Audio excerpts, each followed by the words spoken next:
Howdo. So, what is my most used Dremel attachment in this workshop? Any ideas? Which one do you reckon?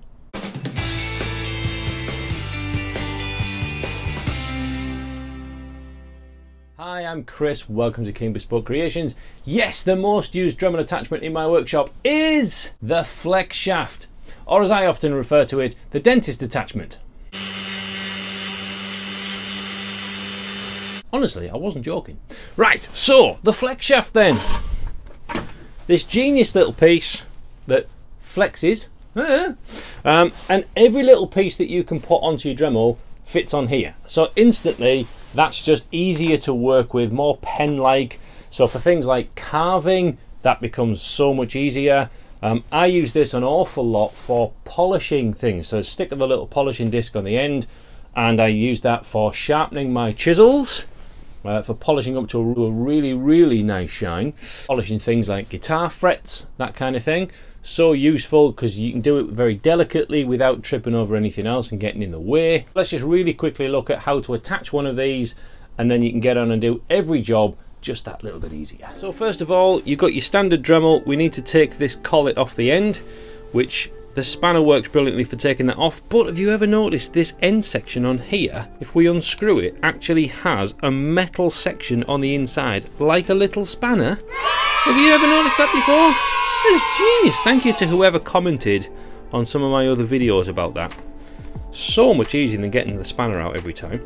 So we can remove whatever tool you're using, remove that little clasp and the little tightening shaft that goes in there.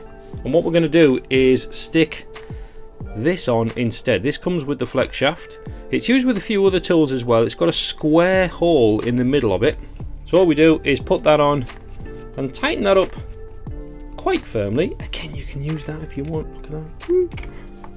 Okay, now the next thing I like to do before I attach the shaft is to put these pieces that we've taken off into the end of there so I don't lose them.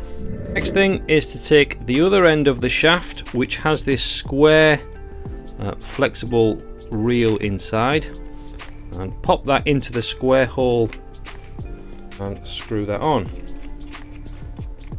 Plastic collar does rotate independently of the rest of the shaft, so you can tighten it up without the thing flapping around all over. And there we go, finger tight will do for that. Doesn't need to be anything stressful. And then it's just a matter of putting the tool back into the collar. The button on here again is that lock process. So as we tighten that down, pushing that button in stops that rotating. Nip that up. Job done. Now, along with the flex hose, you really want to use it in conjunction with one of these. This is a Dremel flex hose stand. Now, I'll be brutally honest, when I first used the flex hose, I just used to have the Dremel on the table, but it rolls around and you move and it wants to fall off and it's icky. So hanging it up gives us loads of options. We've got two little divots where we can hang it depending on how far you want to stretch. Nice little things up here where we can clip the cable in, neat and tidy. The cable can clip in down here as well to keep that well out the way. And then this fantastic little bit for when you're not using it, to just slot that in, it holds it nicely. There's also lots of little holes up here for slotting the extra attachments into. A slot for the spanner to fit in as well. Really super useful. You can just screw that down to your tabletop for a permanent use, or like this, you can clamp it to the side of your desk.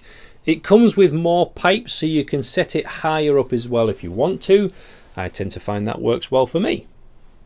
So if you have a Dremel but don't have a flex shaft, go and get one, you won't regret it. I'll put some links in the description for grabbing one of these and the stands as well. Super useful. Until next time, sharpen your tools, grab something useful, try something different. God bless.